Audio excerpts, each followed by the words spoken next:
अस्सलाम वालेकुम। Programme special talk के साथ मियां सैफुर रहमान हाजिर खिदमत। इकॉनमी का ऊंट किस करवट बैठेगा, ऊंट है भी या नहीं भी, बैठेगा या आगे चलेगा। हम तो ऐसे लगता है कि हर वक्त एक जमूद, एक स्टैग्नेशन का शिकार होते हैं। मुझे याद पड़ता है कि बाज़ औक़ात हम कोई 40-50 साल पहले भी इब्तदाए अयाम जो थे हमारे प्रैक्टिकल लाइफ के, उसमें बड़ी डिस्कशन होती थी जी, स्टैगफ्लेशन हो गई, ये रिसेशन हो गई।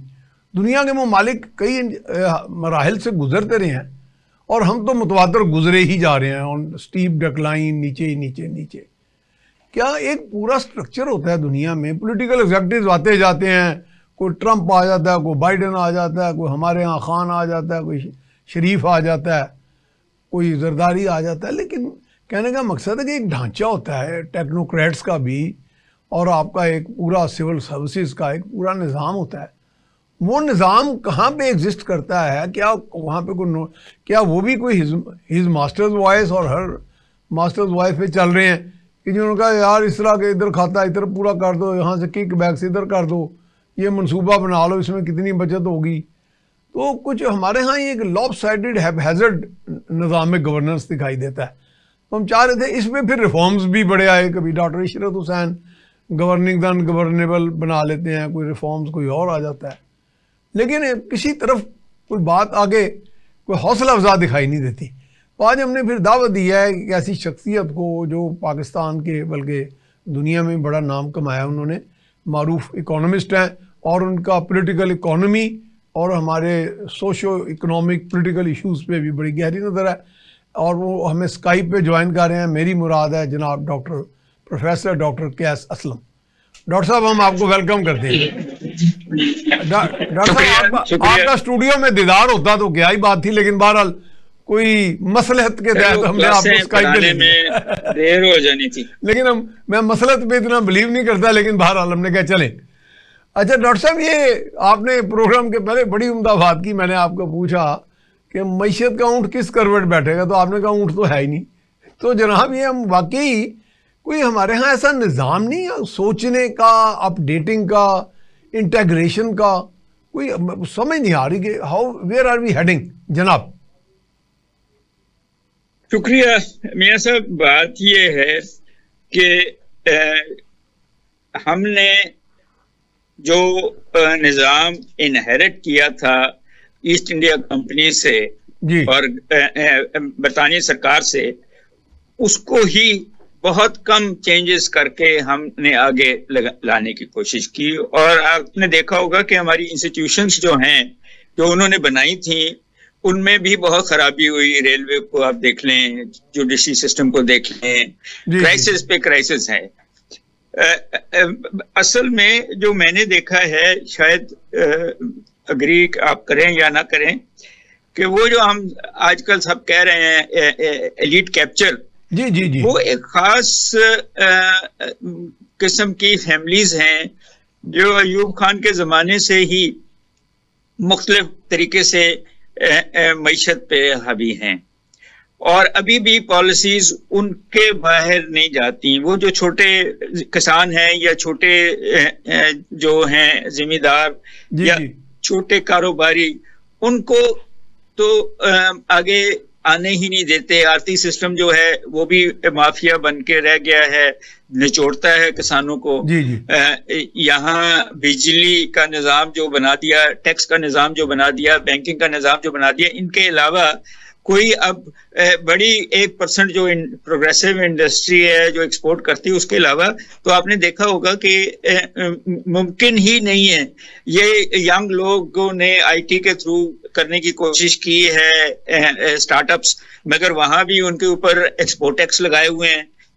उनको मुश्किलात होती हैं अपने कारोबार को रजिस्टर करने की, और प्रॉपर्टी राइट्स जो हैं, रादर प्लेजरिस्ट राइट्स के ऊपर इतना सख्ती हमने कर दी है कि बहुत कम लोग जिनके पीछे फैमिली की बैकग्राउंड ना हो, जिनके पीछे ब्यूरोक्रेसी ना खड़ी हो, वो ब्रेक थ्रू कर ही नहीं सक रहे हैं। अब जो ब्यूरोक्रेसी का इशू है, बड़े काबिल लोग हैं ये, मगर मेरा ख्याल है कि इनको आदत डाल दी गई है एक तो ये कि काम ना करने की। ये मेरा हाल जो है जी हाँ जी, वो उनको रिश्वतें लेके हिस्सा ऊपर वालों को देते रहते हैं, सारों को नहीं देते होंगे, चंद लोग जो तो पॉलिसी बदलना नहीं चाहते क्योंकि उनके पैसे तो बन रहे हैं। इसी तरह जिनको मुफ्त बिजली मिलती है, मुफ्त घर मिलते हैं, वो निजाम को कैपिटलिस्ट सिस्टम पे नहीं जाना चाहते क्योंकि कौन चाहता है कि उनको मुफ्त चीजें ना मिलें। जिनको टैक्स छूटें दी हुई हैं वो भी सियासतदानों के साथ रिश्तेदारियां होंगी, उनकी दोस्तियां होंगी। तो हर पॉलिटिकल पार्टी ने अपने लोग रखे हुए हैं जिनको मराहतें देते हैं, और ये अक्रॉस द बोर्ड है इन दी कॉन्टेक्स्ट। तो आप देखिए प्लूटोक्रेसी चल रही है हमारे यहाँ, ओलिगार्की एंड प्लूटोक्रेसी। टेक्निकली तो वही चल रही है ना कि 15-20% जो इकोनॉमी है जिसमें आप और मैं भी हैं, क्योंकि हम बड़ी मेहनत से अपना काम करते हैं, टैक्स देते हैं, और फिर वी आर ट्राइंग के टू एंड्स मीट, हमें भी महीने के एंड में खसारे होते हैं। और वो जो ब्लैक मनी पे चले हुए हैं उनकी रेल पेल देखें, तो अब तो गवर्नमेंट्स उनको अपने सरकारी अफसरों को ऐसी ऐसी गाड़ी लेके देती है जो आप और मैं अफोर्ड ही नहीं कर सकते इन द कॉन्टेक्स्ट। सो ये जो इंस्टीट्यूशनल करप्शन है, जिसको वो करप्शन नहीं मानते, मगर आप और मेरे टैक्स के पैसे से कुछ चंद लोगों को, और फिर एक और जो पॉलिटिकल इशू है कि put the wrong man in the wrong job. जी जी जी, कि अगर एक आदमी अपने काम अच्छा कर रहा है तो उसको वहां से निकाल दिया जाए और उसको ले आया जाए जो खिदमत तो करे, जो पैसे तो कमा के दे, मगर इकोनॉमी को उस लेवल पे ना ले जाए। अब ये जब चीजें आप हो जाएं तो फिर जब ऐसे लोग भी आते हैं जो उसको ठीक करने की कोशिश करते हैं तो उनको करने नहीं दिया जाता, क्योंकि हम जब जिसको कहते हैं कि निजाम इतने सालों से जब बिगड़ गया है, हाँ जी, तो ठीक करने के बहुत मौके हैं। आपके पास रिफॉर्म कितने आए, महबूब हक साहब के दौर से जो शुरू होते हैं, तो अब इशरत हुसैन साहब भी कई रिफॉर्म्स लाए, फिर उनमें कुछ चीजें अच्छी भी थी, कुछ शायद इम्प्लीमेंटेबल नहीं थी, या क्या बना? मैं एक बात जो कहना चाहता हूं वो ये है कि इशरत हुसैन साहब और इस जैसे और बहुत अच्छे लोग जब ये हुकूमत से बाहर जाते हैं तो बड़ी खूबसूरत किताबें लिखते हैं। हाँ, यही सबसे बड़ा पाकिस्तान की एलिट स्टेट और इस किस्म की जो बिकती भी हैं और जो आम आदमी की बात करते हैं, मगर जब वो वापस हुकूमत में जाते हैं तो महबूबुल हक के अलावा किसी ने कोई ऐसा काम नहीं किया जो आवाम दोस्त हो, जो तरक्की करता हो। मजे की बात यह है कि मुशर्रफ के जमाने आप देखें ग्रोथ कहाँ से कहाँ चली गई थी। उन्होंने 2-3 काम किए थे, रिफॉर्म्स लाए थे, ब्यूरोक्रेटिक रिफॉर्म्स लाए थे जो ब्यूरोक्रेसी को पसंद नहीं आए, लोकल बॉडीज के जरिए आए ना जी, और बड़ा इफेक्टिव चला। और एक और काम किया ना कि ये जिसको कहते हैं बैंकों के थ्रू लोगों को छोटे छोटे कर्जे दिए, जिससे उन्होंने कारें खरीदी, जिससे उन्होंने मोबाइल खरीदे, जिससे मोटरसाइकिल खरीदी, तो इकोनॉमी चलनी शुरू हो गई। जैसे उनकी हुकूमत गई तो फिर वही जवाल आया, और फिर हमारी जो पॉलिटिकल गवर्नमेंट्स हैं सब्सिक्वेंटली तीनों पॉलिटिकल पार्टीज की, उन्होंने बिजली का क्राइसिस पैदा किया ताकि महंगी बिजली दे सकें इस मुल्क। नवाज शरीफ के जमाने में या जरदारी के जमाने में और टू दैट एक्सटेंट पीटीआई के जमाने में भी बिजली और इस किस्म के क्राइसिस पैदा किए गए ताकि लोग कहें जी बिजली तो दो, बेशक महंगी दो। अभी भी यही और ये वो मंतक पेश भी करते थे जी, बिजली थी नहीं तो महंगी या सस्ती की क्या बात है। अब जी वो कहते हैं कि सबसे महंगी बिजली वो है जो होती नहीं है, विच इज अ रॉन्ग। बाकी दुनिया तो कर रही है ना। तो जब आप इंस्टीट्यूशंस को इरोड करेंगे और उनको करप्शन के तरीके से या मिसमैनेजमेंट के तरीके से चलाएंगे तो फिर आपको थोड़ी बहुत ग्रोथ तो नजर आएगी जो नजर आ रही है, मगर वो सस्टेनेबल नहीं होती, वो खत्म हो जाती है जैसे ही वो हुकूमत जाती है। तो डॉक्टर साहब उसमें अगली बात है कि हर हुकूमत ये आजकल बड़ी वो बड़ा बोनेंजा आया हुआ है, बड़ी बूम आई है, बड़ा बुलिश ट्रेंड देख रहे हैं स्टॉक एक्सचेंज में। वो ये भी क्या बबल है या ये भी एकदम प्लमेट करेगा, नीचे आएगा क्या? आप देखें, अगर आपको याद हो 2008-9 का फाइनेंशियल क्राइसिस जी, वो ये ऐसे ही बबल था जो इंटरनेशनली जिसने फिर जब वो बस्ट हुआ तो जो रह गया था वो भी नहीं रहा, और फिर कई साल लगे उसको रिहेबिलिटेट करते हुए। तो इकोनॉमी जो है वो मैन्युफैक्चरिंग पे चलती है, हाँ जी। इकोनॉमी जो है वो एग्रीकल्चर पे चलती है, इकोनॉमी जो है सर्विस सेक्टर पे चलती है, इकोनॉमी एम्प्लॉयमेंट जनरेट करने से चलती है, इकोनॉमी जो है वैल्यू एड पे चलती है, प्रोडक्टिविटी पे चलती है। ना आपका एजुकेशन सिस्टम प्रोडक्टिव है, वो नीचे से लेके ऊपर तक, ना आपका जो है ट्रांसपोर्ट सिस्टम प्रोडक्टिव है, ना आपकी जमीन एग्रीकल्चर प्रोडक्टिव है। चंद होंगे, मैं ये नहीं कह रहा, but at the same time जब ये फैसले जो हैं वो बैंकिंग के सेक्टर से और स्टॉक मार्केट से पैसा बनाना है, डॉलर से पैसा बनाना है। एक पीटीआई गवर्नमेंट ने ये कर दिया कि जी वो एमएसटी दे दो रियल एस्टेट को। हाँ। तो कैपिटलिज्म ऐसे नहीं चलता। तो कैपिटलिज्म तो फ्री मार्केट में चलता है, कंपटीशन में चलता है, गवर्नमेंट की सपोर्ट से चलता है। जब आप कर्ज से ले रहे हैं और कभी मिन्नत चाइना की करते हैं, कभी आईएमएफ की करते हैं, कभी सऊदी अरब की करते हैं, यूएई के, आप अपने असासे बेचने की कोशिश कर रहे हैं और वो भी नहीं बिक रहा है पीआईए की तरह, तो फिर जो है अगर जो बिकेगा भी तो एम्प्लॉयमेंट जनरेट नहीं होती। आप एक ऐसा मुल्क है जो 5th लार्जेस्ट इकोनॉमी है, यूथ बल्ज है, इन सबको पानी की किल्लत हो गई। जबकि 2 साल पहले 27,000 ग्लेशियर थे, इस साल 13,000 रह गए, 14,000 ग्लेशियर पिघल गए आपके, क्योंकि आपने कुछ नहीं किया हुआ। तो ह्यूमन रिसोर्स का हाल भी यही है कि 2 मिलियन लोग आप मुल्क जो पढ़े लिखे थे मुल्क छोड़ के चले गए ऑफिशियली, कितने अनऑफिशियली गए वो मुझे तो नहीं पता। टेररिज्म का हाल ये देखिए कि रोज के 4-5 लोग शहीद होते हैं हमारी अफवाज के, और अब ये जो लड़ाई हुई है जिसमें 100 से ज्यादा लोगों ने एक दूसरे को मार दिया। हाँ।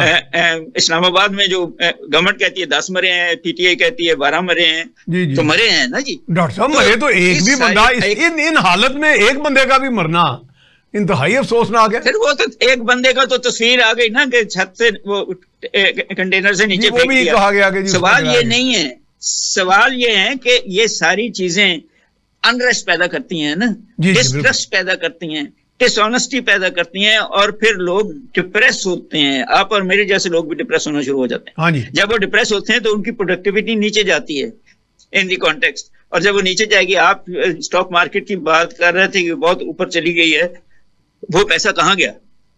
वो कहाँ गया? ये तो डॉक्टर साहब जनरेट हुआ है, सवाल ये है कहाँ गया वो मैंने तो मैन्युफैक्चरिंग में नहीं देखा, मैंने तो एग्रीकल्चर रिफॉर्म्स नहीं देखे, मैंने तो पानी को रिजर्वायर्स नहीं देखे।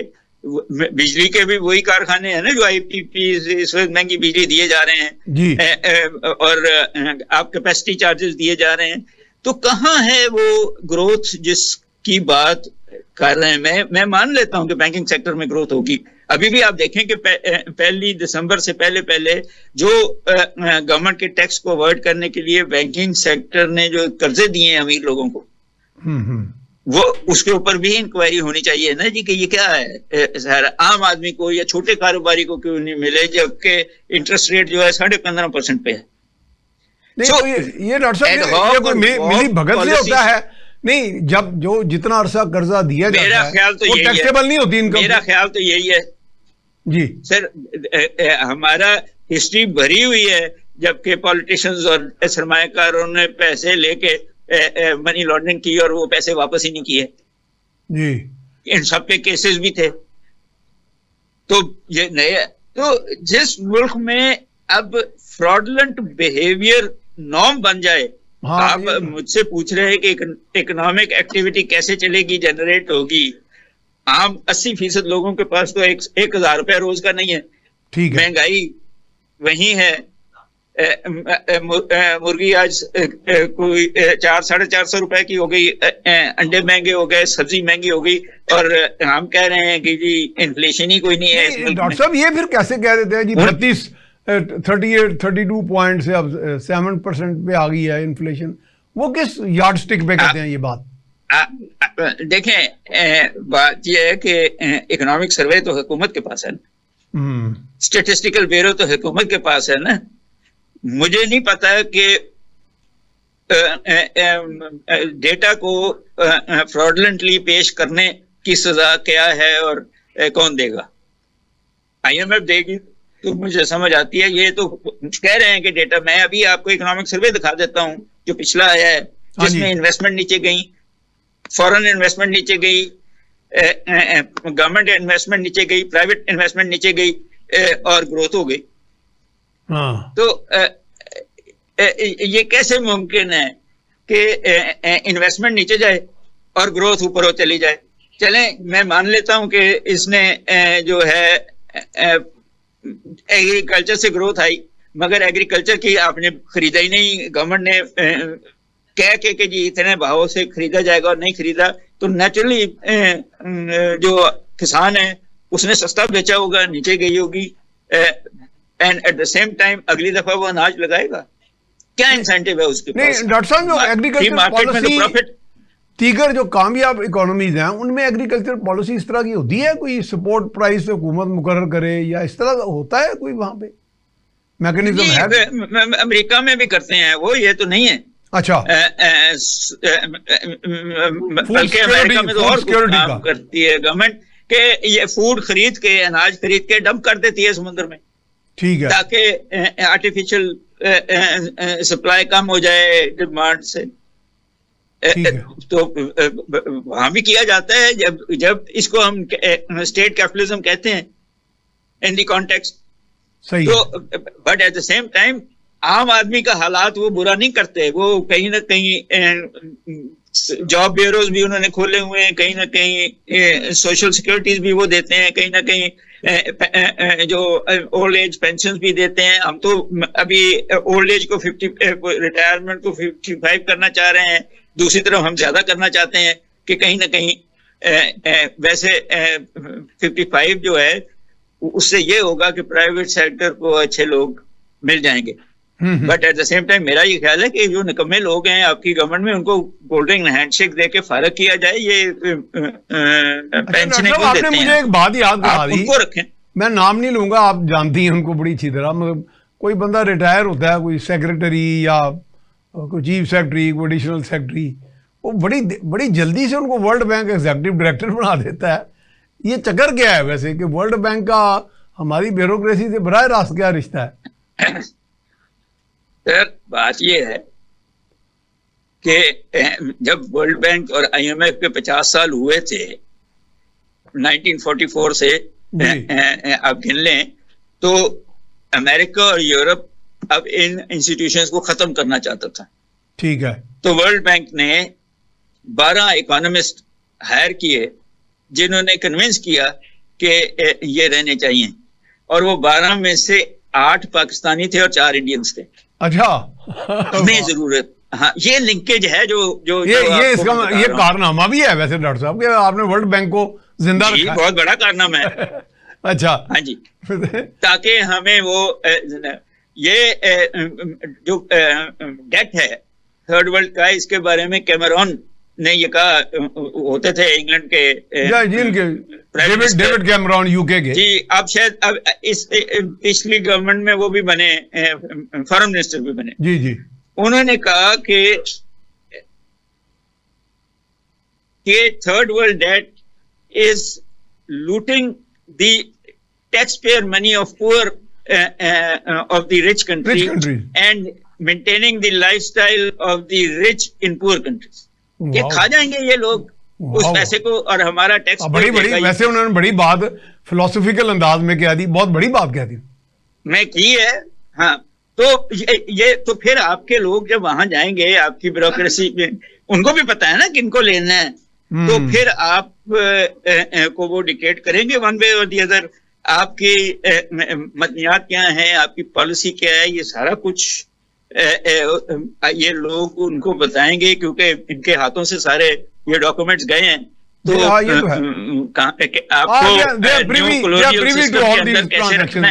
जी, तो डॉक्टर साहब हम कहते हैं जी दुनिया को रॉथस्चाइल्ड रूल कर रहा है इकोनॉमी में, इसका मतलब पाकिस्तान में भी रॉथस्चाइल्ड है कोई सारा फिर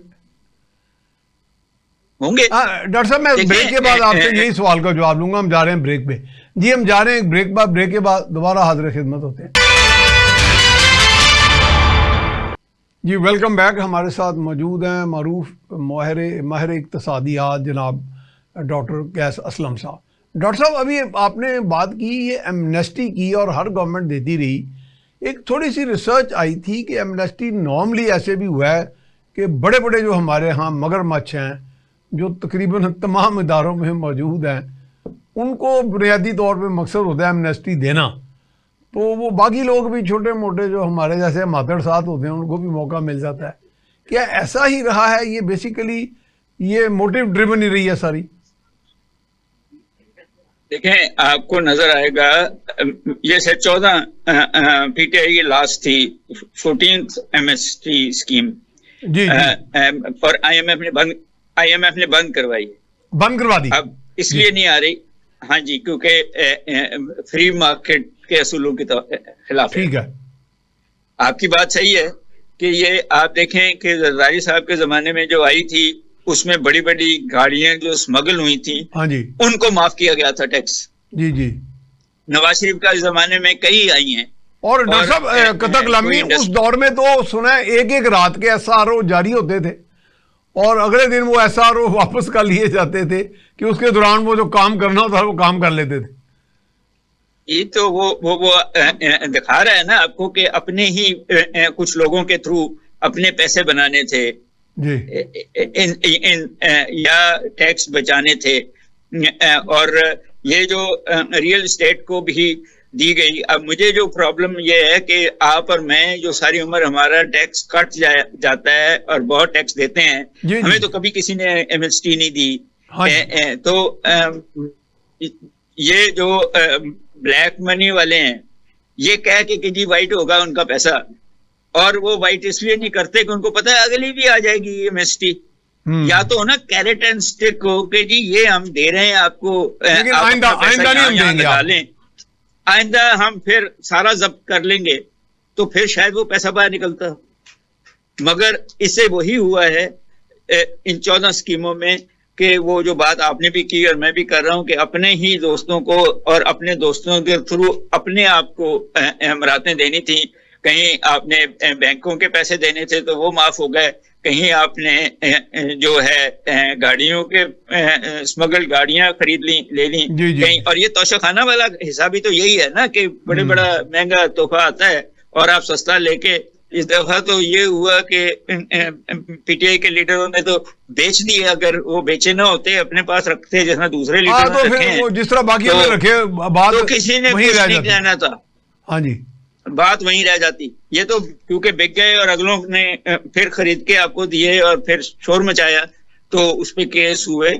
तो ये सारा जो मामला है वो एक चंद 1, 2, 3, 5% एलीट है जिसको मरातें मिलनी है, जिसको दी जाती हैं। और आप सही कह रहे हैं कि बीच में शायद मेरा आपका नाम भी आ जाता होगा, मगर साथ आ जाए। ज्यादातर तो वो लीड ही देखें, पनामा लीक हमने नहीं की थी। पनामा लीक जो है वो इंटरनेशनल जर्नलिस्टों ने किया था। जी, इंटरनेशनल। उसके बाद ये 3-4 आई, एक ये एम्ब्रो की आई जो है स्कैंडल, एक वो बैंकों का आया, स्विस बैंक्स का, फिर दुबई में या यूएई में जो प्रॉपर्टीज खरीदी गई। अब जब आप इनका एनालिसिस करते हैं तो वही लोग हैं, बार बार वही लोग हैं। वो पॉलिटिशियंस हों, वो इंडस्ट्रियलिस्ट हों, वो ब्यूरोक्रेट्स हों, वो जजेस हों, वो और लोग हों, इस सारी मशीनरी का हिस्सा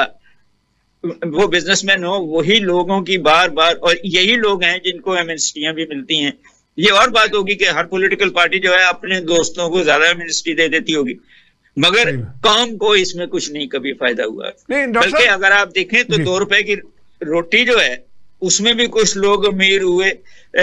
जनेजो ने वो घर बनवाए थे जो गिर गए बाद में, उसमें भी कुछ लोग अमीर हुए थे। तो हर गवर्नमेंट में गरीब के नाम पे जब आप काम करते हैं कुछ लोग अमीर हो जाते हैं, गरीब का हाल ठीक नहीं होता। अच्छा डॉक्टर साहब, हमारा और ये है जी करें, इसी को थर्ड वर्ल्ड कहते हैं ना। जी above the law and below the law. जी डॉक्टर साहब, थर्ड वर्ल्ड में हमारा पड़ोस में इंडिया भी है, वहाँ का सूरत टैक्स का निज़ाम बड़ा ऑलमोस्ट इमैक्यूलेट है। तो चले हम बाज़ का अदालतों में तो इंडिया क्या सुप्रीम कोर्ट की अथॉरिटीज कोर्ट करते हैं रेफरेंस वाला, तो कुछ उनसे सीख लेंगे ये कि वहां पे क्या बात निजाम है, अगर है तो ये तो आप बताएंगे ना हमें। इंडिया अब अपने आप को थर्ड वर्ल्ड नहीं कहता, इंडिया अब 5th लार्जेस्ट इकोनॉमी है। ठीक है। हालांकि पॉवर्टी भी उतनी ही है, करप्शन भी उतनी ही है, और रेप्स और इस किस्म की सारी चीजें सोशल हिंदुस्तान इनजस्टिस में भी दुनिया उतनी से है, सबसे बहुत ज्यादा है।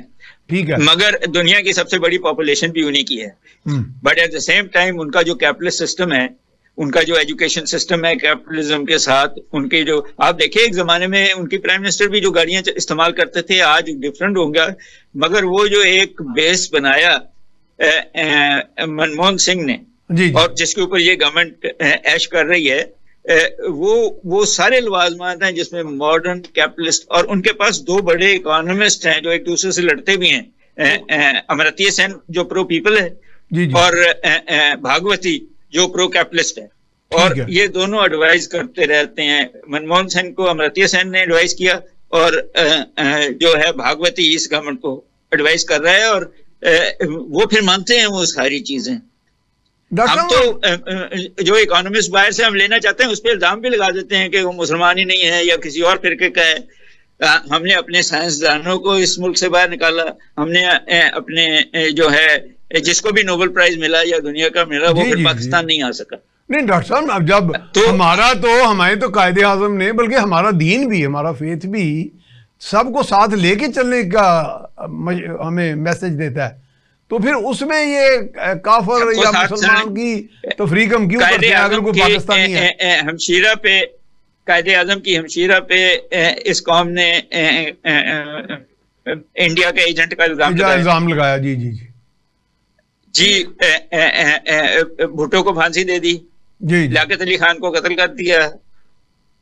कौन है जिसको अभी भी नवाज शरीफ और जरदारी पे भी करप्शन केसेस थे, एक दूसरे ने बनाए थे, अभी इमरान खान साहब को अंदर किया हुआ है। तो हमने तो रवायतें रखी हुई हैं ना कि किसी को इजरायली एजेंट कहते हैं, किसी को हिंदुस्तानी एजेंट कहते हैं, खुद सारे वो हरकतें करते हैं अंदर। तो इस तरह मुल्क नहीं चला करते, इस तरह इकोनॉमी नहीं चलती, इस तरह लोगों की फलाह नहीं होती जब तक आपके पास 1 पॉइंट एजेंडा नहीं होगा कि हर वो काम करना है जिससे इस मुल्क का हर वो बाशिंदा जो पाकिस्तान के किसी भी कोने में रहता है उसकी फलाह हो सकती हो, वो करना पड़ेगा। डॉक्टर साहब, एक तो मैं आपकी मौजूदगी का फायदा उठाते हुए कि मेरे ज़हन में एक खाका है कि डॉक्टर महबूबुल हक जो थे वो सोशल सेक्टर ग्रोथ पे भी बहुत उसको प्राइमरी इंपॉर्टेंस देते थे, और दूसरा मेरे चलें इससे भी बात कर लेते हैं तो फिर आगे अगले बाकी क्वेश्चन मैं करूंगा उनके बारे में। कहा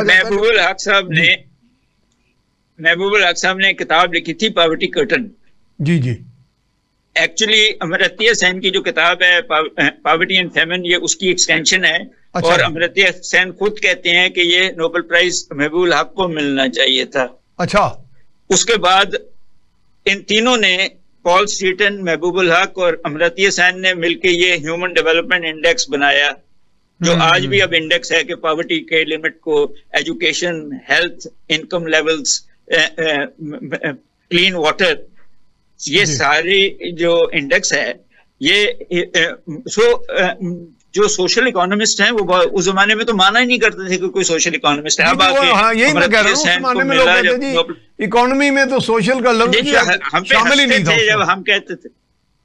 हम जब कहते थे कि हम सोशल इकोनॉमिस्ट हैं तो हंसते थे, और बाद में जब उसको नोबेल प्राइज मिला तो अब, और इसको उसकी जो किताब है गैल्ब्राइथ की न्यू इंडस्ट्रियल स्टेट, तो फिर पता लगा ना कि जब तक आप इस न्यू इंडस्ट्री स्टेट में ट्रेड यूनियंस, ह्यूमन राइट्स, इन सारी चीजों को, और फिर अब सस्टेनेबल गोल्स आ गए, हमारा कौन है जो इन सस्टेनेबल गोल्स को सीरियसली ले रहा है? वैसे तो दुनिया भी सीरियस नहीं ले रही, क्योंकि इसीलिए अब कल प्लास्टिक की जो कॉन्फ्रेंस थी वो फेल हो गई है। उससे 2 दिन पहले बाकू में जो क्लाइमेट की कॉन्फ्रेंस थी वो फेल हो गई, क्योंकि ताकतवर मुल्क और हमारे जैसे मुल्कों का एक मुआहदा ही नहीं हुआ। वो मुल्क जो तेल बेचते हैं और वो मुल्क जो तेल को खत्म करना चाहते हैं, इनका मुआहदा नहीं हुआ। तो जब दुनिया इस किस्म के मुआहदे नहीं करेगी तो फिर हमारे जैसे मुल्कों में ये नाम नहाद पॉलिटिशियंस, नाम नहाद ब्यूरोक्रेट्स, नाम नहाद जो हैं हमें जस्टिस देने वाले, वो ना हमें जस्टिस दे सकते हैं, ना हमें इकोनॉमिक फॉर्मुलेशंस दे सकते हैं। आपने पॉलिसी तो मुझे बता दें पिछले कुछ सालों में कि इकोनॉमिक डेवलपमेंट की पॉलिसी क्या है, कौन से शोबों में हमने फॉरेन एक्सचेंज इकट्ठा करना है, कौन से शोबों में हमने यूथ को एम्प्लॉयमेंट देनी है, कौन से शोबों में हमने फूड सिक्योरिटी देनी है।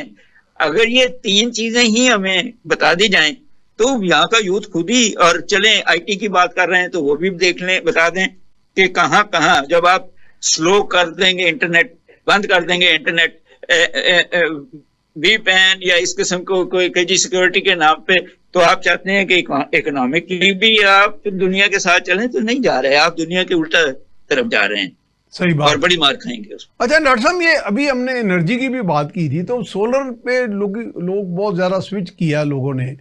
अब सुना कि IMF ने भी क्या दिया कि जी ये तो बहुत ज़्यादा सोलराइजेशन हो रही है, तो आपके रेवेन्यूज तो बिल्कुल नीचे आ जाएंगे, स्टीप फॉल होगी उसमें, तो इसको कर्ब करें किसी तरह। ये अब इसमें अब आप बैलेंस कैसे कायम रखेंगे?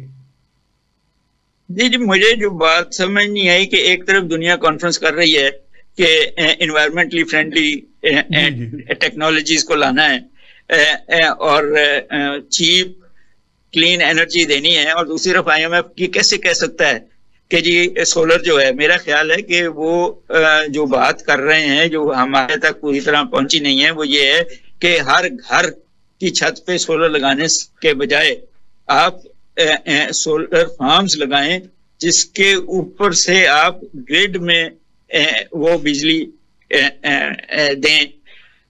असल में प्रॉब्लम जो IMF का वो ये है कि जो सोलर पैनल्स हैं और सोलर की बैटरीज हैं वो ज्यादा चीन से आ रही हैं, और वो नहीं चाहते कि चीन के पे हम डिपेंडेंट हो जाएं energy self and such fourth. और ये इंटरनेशनल पॉलिटिक्स का हिस्सा है, बट ये मुमकिन ही नहीं है कि वो आपको कहें कि क्लीन एनर्जी छोड़ के आप सऊदी अरब की जो है फॉसिल फ्यूल्स से अपनी बिजली पैदा करें। आप वो ये तो कह सकते हैं कि पानी से बिजली पैदा करें, वो ये तो कह सकते हैं कि हवा से बिजली पैदा करें, मगर ये मैं नहीं मानता कि उन्होंने कब किया होगा। उसको सिर्फ इतना कहा होगा कि ये IPPs जो हैं और घरों में जो सोलर आप लगा रहे हैं, इसका जो बैलेंस कहीं क्रिएट करना पड़ेगा ना आपको, क्योंकि कैपेसिटी चार्जेस तो वहीं रहेंगे। अगर आप घर को सोलर पे कर देंगे और ग्रिड से बाहर निकल जाएंगे तो दूसरे जो ग्रिड पे हैं उनको तो कैपेसिटी चार्जेस बढ़ जाएंगे ना। सही बात है। तो डॉक्टर साहब, वैल्यू एडिशन की आपने बात की, हमारे यहाँ वैल्यू एडिशन का तो एक कल्चर ही नहीं बना, कभी ट्रेंड ही नहीं बन रहा, या इसमें गवर्नमेंट कसूरवार है या एंटरप्रेन्योर कसूरवार है? सर, एंटरप्रेन्योर फरोग दे ही नहीं सकता अगर गवर्नमेंट उसकी हेल्प ना करे, छोटा हो या बड़ा हो। बात ये है कि ये हमने मुशर्रफ ने कल्चर बना दिया सर्विस सेक्टर का। 52% अब आपकी GDP सर्विस सेक्टर से आती है, जो बुरी बात नहीं है, जिसका मतलब था कि आप एग्रीकल्चर से निकल के आप सर्विस पे चले गए। एग्रीकल्चर को 23-24% GDP का हिस्सा है, जिसमें फार्मिंग जो है 8% है। तो जब ये ट्रांसफॉर्मेशन हुई, मगर सब्सिक्वेंट गवर्नमेंट्स ने उस सर्विस सेक्टर को एक्सपोर्टेबल ही नहीं बनाया कि वो डॉलर को मार सके। IT सेक्टर को पीछे रखा, वो लिंकेज ही नहीं बने, और जो मैन्युफैक्चरिंग थी उसको डिवर्सिफाई नहीं किया। ना लाइट इंजीनियरिंग सेक्टर को बाहर ऊपर लेके गए, ना ही हैवी इंडस्ट्री को स्वाय डिफेंस के कहीं आपने फरोग दिया, ना ही ये जो है माइक्रोचिप्स और जो बिजली बनाने के मुख्तलिफ पुर्जाजात हैं उनकी इंडस्ट्री लगाई नहीं आपने। हालांकि वो थी, अगर आप लग जाती तो आप खुद कबील भी हो जाते इंपोर्ट्स पे भी, और आप एक्सपोर्ट्स भी करना शुरू कर देते, तो आपका बैलेंस हो जाता है सर्विस सेक्टर और मैन्युफैक्चरिंग सेक्टर, और फिर उस बैलेंस को आप इस्तेमाल करते हैं एग्रीकल्चर से वो और माइनिंग से इन दी कॉन्टेक्स्ट। हम सब चीजें जब एडॉक, मतलब मैंने जो शुरू में बात की है ना कि जब पॉलिसी मेकर्स और पॉलिसी इन्फोर्सर्स रिश्वतों और पिल्फरेज टैक्स के पैसे को पिल्फरेज करके पैसा बना रहे हैं, बाहर आएंगे तो पॉलिसी बनाएंगे ना। हाँ जी, जब आप डॉलर को ऊपर नीचे करके पैसा बना लेंगे तो मैन्युफैक्चरिंग क्या, जॉब क्रिएशन क्या, वाटर प्रिजर्वेशन क्या, एग्रीकल्चर क्या, block in the context doctor और वकील पे टैक्स लगाना मुश्किल है। हाँ, ये सही है। इसलिए आपका सर्विस सेक्टर का एक बहुत बड़ा हिस्सा जो है वो उस पे आपने टैक्स लगाया ही नहीं हुआ। सही बात। सिर्फ आमदनी वाले लोगों को लगाया हुआ है ना। इसी तरह आपका जो रियल एस्टेट है उसको एमएसटी दे दी आपने, फिर आपने एग्रीकल्चर को दे दी। तो एक मुल्क जिसका फाइनेंशियल सिस्टम अंग्रेजों ने ऐसे बनाया था जुलाई टू जून कि उस वक्त किसान जो है वो उसके पास पैसा होता है, ठीक है, उस मुल्क के रेवेन्यू सिस्टम में से आप एग्रीकल्चर इनकम निकाल देते हैं, तो फिर पैसा कहां से आना है आपको? लेकिन डॉक्टर साहब इंडिया में तो शायद अप्रैल सितंबर कितना है उसका, तो वहाँ फिस्कल ईयर तो और तरह जी उन्होंने सर रिफॉर्म्स करने की जरूरत है ना। हाँ, फैसला करने की जरूरत है। ठीक आप है। जब आप फैसला ये करते हैं कि जी बड़ा किसान भी छोड़ दिया जाए, छोटा किसान तो पैसे दे ही नहीं सकता, 6 लाख से नीचे है, हाँ। सच फोर्थ, तो फिर बीच में वो कैपिटलिस्ट फार्मर ही रह जाता है ना, जिसको आपने इनपुट्स भी महंगी कर दी हैं और टैक्स भी लगा रहे हैं या लगाएंगे, तो फिर फूड सिक्योरिटी का मसला आ जाएगा आपको। सही बात। तो सोच के ये सारा कुछ करना पड़ेगा है ना। जो आईएमएफ कहता है इसका मतलब नहीं कि वो सही है।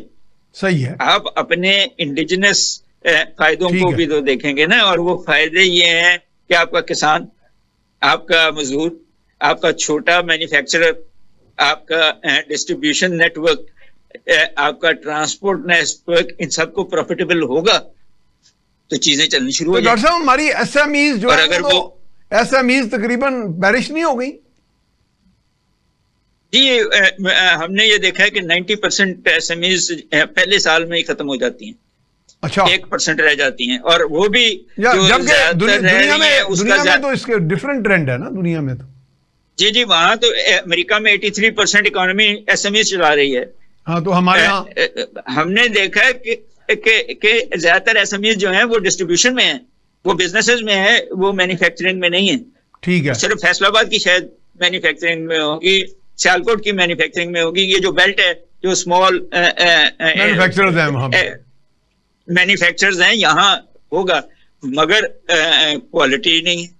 उनकी एक प्रोड्यूसर का दूसरे प्रोड्यूसर में पेच ही नहीं। स्टैंडर्डाइजेशन भी तो जरूरी है ना। ये सारी चीजें 600 साल में दुनिया ने सीख ली, सिखा ली, और हम अभी भी उससे दूर बैठे हैं। तो जब हम उससे दूर बैठे होंगे तो फिर हम उस सारी हमारा एक इंस्टीट्यूशन होता था क्वालिटी चेक का, स्टैंडर्डाइजेशन का, वो इंस्टीट्यूशन भी तकरीबन अपना काम नहीं कर रहा है। नहीं, लेकिन वो काम कर रहा है। मैंने सुना तो नहीं वो काम कर रहा है कि जब ब्यूरोक्रेट को कार भी दे दी, घर भी दे दिया, मुफ्त बिजली पेट्रोल दे दिया, क्वालिटी जाए बाहर में दे दिए, और ये भी कह दिया कि थोड़ा सा रिश्वत भी ले लो, हाँ, तो काम उसने क्या करना है? सही काम तो इंसेंटिव बेस्ड होता है ना, कि जो ज्यादा काम करेगा उसकी तनख्वाह ज्यादा होगी, और जो कम काम करेगा उसकी तनख्वाह कम होगी, और वो काम ये है कि प्रो पीपल हो जाओ। सही बात। अच्छा डॉक्टर साहब, चलते चलते क्योंकि हमें 1-2 मिनट रह गए हैं, अब ये जो डॉलर के बारे में कुछ लोग ख्वाब सोच रहे हैं कि जी डॉलर की हेजेमनी खत्म होने लगी है, ब्रिक्स आ गया है और युआन में करेंसी में बिजनेस होगा, तो ब्रिक्स का भी जो डॉलर के अगेंस्ट कोई डॉलर का जो डोमिनेंस है, पहले तो खैर वो कोई उसमें बुराई है कि चाहिए ये बता दें, फिर यह है कि उसकी हेजेमनी कब तक रहती है, ये थोड़ा आइडिया क्या है, फोरकास्ट क्या है आपका? कल की खबर आपने पढ़ ली होगी जी कि डोनाल्ड ट्रंप ने ब्रिक्स को थ्रेट किया है। अच्छा, कि अगर आपने डॉलर की उसमें उसने द ग्रेट डॉलर का नाम लिया है कि हेजेमनी के खिलाफ कुछ काम किया तो फिर मैं बहुत सीरियस टैरिफ्स लगाऊंगा। पंजाबी कहते तो ऐसी तैसी। फिर कल ही प्रेसिडेंट पुतिन का बयान भी आ गया कि अभी तक हमारा कोई फैसला नहीं हुआ। पुतिन का है और किसी का है कि अभी तक हमारा कोई फैसला नहीं हुआ। अच्छा। एक तो ये बात आपको कल ही नजर आ जाने चाहिए। बाकी जो सवाल आपने पूछा है वो ये है कि हम जब डेफिनेशन मनी की देते हैं इन इकोनॉमिक्स तो उसके 3 फंक्शंस हैं। ठीक है। डॉक्टर साहब मीडियम वाइंडिंग अप पे जा रहे हैं, जरा खरीदो, थोड़ा वाइंडिंग अप मोड में बता दें हमें। खरीदो फरोख्त, इसमें शायद डॉलर को हिट होगा। दूसरा जो है स्टोरेज ऑफ वैल्यू, वो सोना उसमें अब खरीदा जा रहा है, इसलिए महंगा हो गया है। ठीक है। तीसरा यूनिट ऑफ अकाउंट, यहाँ डॉलर को कोई हिट नहीं होना। सारी दुनिया की करेंसियां दूसरी करेंसी में डॉलर में मापती हैं अपने आप को। ठीक। तो ये तो अमेरिकन इकोनॉमी के ऊपर है कि वो कितनी स्ट्रांग है। डॉक्टर साहब मैं माजरत चाह रहा हूँ, चूंकि प्रोग्राम कितनी खत्म हो गया, तो very kind of you, so kind of you, आपने हमें टाइम दिया, बहुत बहुत शुक्रिया जनाब। तो आपने जी बातचीत सुनी, हमारे साथ प्रोफेसर डॉक्टर कैस असलम थे, माहिर इक़्तिसादियात। उन्होंने पूरा ये सारा सिनेरियो जो इमर्जिंग है, इंटरनेशनल एंड नेशनल, हमारे यहाँ जो पॉलिसी फॉर्मुलेशन में वो एक विजडम का या कंसिस्टेंसी का जो फुकदान है उसको भी पॉइंट आउट किया गया। और इंटरनेशनल लेवल पे ये जो डॉलर की हेजेमनी और ब्रिक्स की जो सूरत हाल है, जिसमें ट्रंप की बाकायदा एक थ्रेट चली गई है कि जी डॉलर, दी ग्रेट डॉलर को अगर आपने हिट करने की कोशिश की तो फिर थोड़ी ऐसी तैसी। इसके साथ ही मियाँ सैफ रहमान को इजाज़त दीजिए। अल्लाह ने के मान।